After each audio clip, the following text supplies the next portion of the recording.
Guys आज के इस वीडियो में मैं बात करना चाहूंगा कल यानी कि 27 फरवरी 2025 को अमेरिका के व्हाइट हाउस में कुछ ऐसा हुआ जो कि सभी को हैरान कर देने वाला था। डोनाल्ड ट्रंप जो हाल ही में अमेरिका के प्रेसिडेंट बने हैं दोबारा, और जो यूक्रेन के प्रेसिडेंट हैं वोलोडिमिर जेलेंस्की, उनके बीच में ओवल ऑफिस में एक गर्मा गर्म बहस हो गई है। अब ये जो मीटिंग हुई थी वो एक साधारण मीटिंग नहीं थी। आमतौर पर व्हाइट हाउस में जो भी मीटिंग्स होती हैं वो ज्यादातर हंसी खुशी में बातचीत की जाती है, या फिर जो भी डिप्लोमेटिक डिस्कशंस होते हैं उनको वहां पर डिस्कस किया जाता है। लेकिन कल जो हुआ वहां पर बिल्कुल एक फिल्मी सीन जैसा था। अब इसके बारे में डिटेल से बात करने से पहले थोड़ा सा मैं पहले इसके बैकग्राउंड के बारे में बात कर लेता हूँ। 3 सालों से रशिया और यूक्रेन के बीच में एक जंग चल रही है। अब इस संघर्ष में अमेरिका ने यूक्रेन को बिलियंस ऑफ डॉलर्स की सहायता प्रदान करी है, जैसे कि वेपन्स हो गए, पैसों की मदद हो गई, या फिर जो भी मोरल सपोर्ट होता है, इस तरीके का सपोर्ट अमेरिका ने यूक्रेन को दिया है। लेकिन अब ट्रंप जो है वो अपनी पावर में या फिर अपनी सत्ता में अब वापस आए हैं,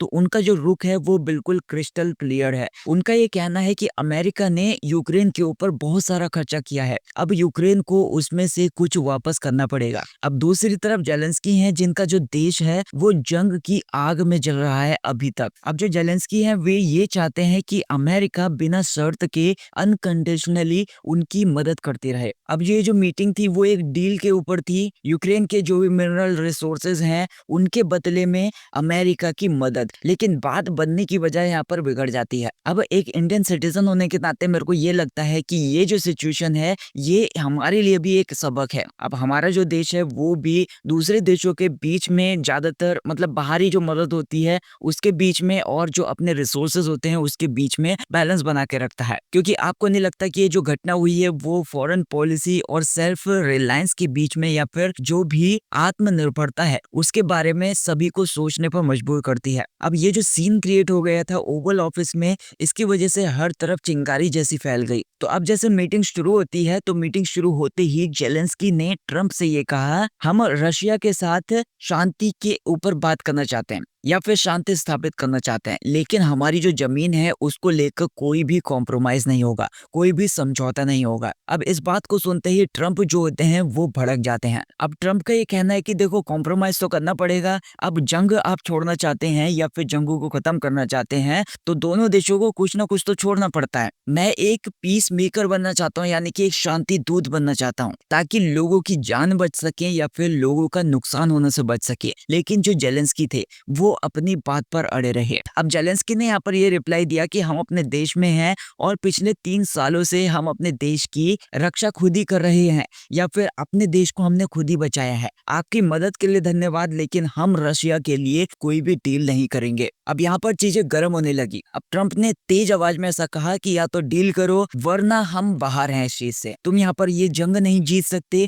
जेलेंस्की ने इसके ऊपर रिप्लाई देते हुए ये कहा कि हम अपने देश को हारने नहीं देंगे। आपके जो शब्द हैं, मतलब डोनाल्ड ट्रंप के जो शब्द हैं, जेलेंस्की ऐसे कह रहे हैं कि आपके जो शब्द हैं वो पुतिन के शब्द जैसे लग रहे हैं। तो गाइस उस टाइम पर ओवल ऑफिस में पूरी तरफ सन्नाटा छा गया। इंटरनेशनल मीडिया के सामने ट्रंप का ऐसा जवाब, ट्रंप ने ऐसा कहा कि अगर तुम ऐसे ही चलते रहे तो जो वर्ल्ड वॉर 3 होगा वो पक्का हो जाएगा, या फिर वर्ल्ड वॉर 3 जरूर होगा। तुम लाखों जिंदगियों के साथ खिलवाड़ कर रहे हो। और जो वाइस प्रेसिडेंट हैं जेडी वेंस, वो भी इस कॉन्वर्सेशन में कूद पड़े और जेलेंस्की पर ये आरोप लगाया कि वो अमेरिका का सम्मान नहीं कर रहे। अब मुझे ऐसा लग रहा है कि ये जो लड़ाई है वो दोनों देशों की लड़ाई नहीं है, ये पावर की लड़ाई है, यानी कि सत्ता की लड़ाई है, पैसों की लड़ाई है और गर्व की लड़ाई है। अब ट्रंप ये चाहते हैं कि जो यूक्रेन है वो अपने मिनरल्स अमेरिका को दे ताकि अमेरिका का ज्यादा से ज्यादा फायदा हो सके। लेकिन जेलेंस्की के लिए ये उनकी जमीन और उनका सम्मान की बात है।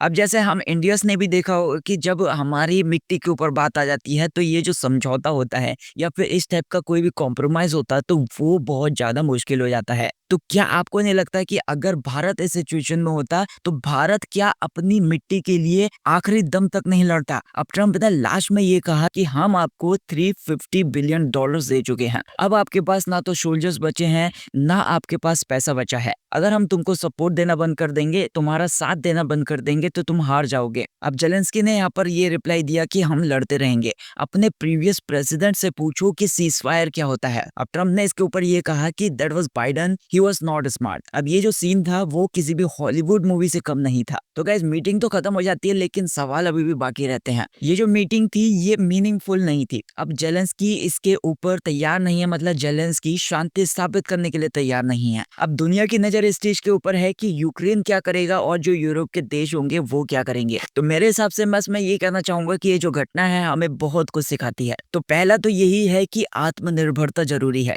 मतलब अगर यूक्रेन अमेरिका के ऊपर निर्भर न रहता तो शायद यूक्रेन को ये सारी चीजें फेस करने की जरूरत न पड़ती। अब ट्रम्प का ये जो लेन देन वाला रवैया है और जेलेंस्की का जो जिद्दी रुख है, दोनों ने बात बिगाड़ दी। और जो भारत है वो हमेशा शांति के साथ खड़ा रहता है, शांति से सारी चीजों को हैंडल करने की कोशिश करता है और हमें हमारी जो फॉरेन पॉलिसी है उसमें इसका हमें फायदा उठाना चाहिए। तो आप मुझे कमेंट सेक्शन में ये बताइए कि अगर भारत इस सिचुएशन में होता तो भारत क्या निर्णय लेता। बाकी अगर आपको मेरी वीडियो पसंद आई हो तो वीडियो को लाइक कर देना, चैनल को सब्सक्राइब कर देना। Thank you so much for watching this video.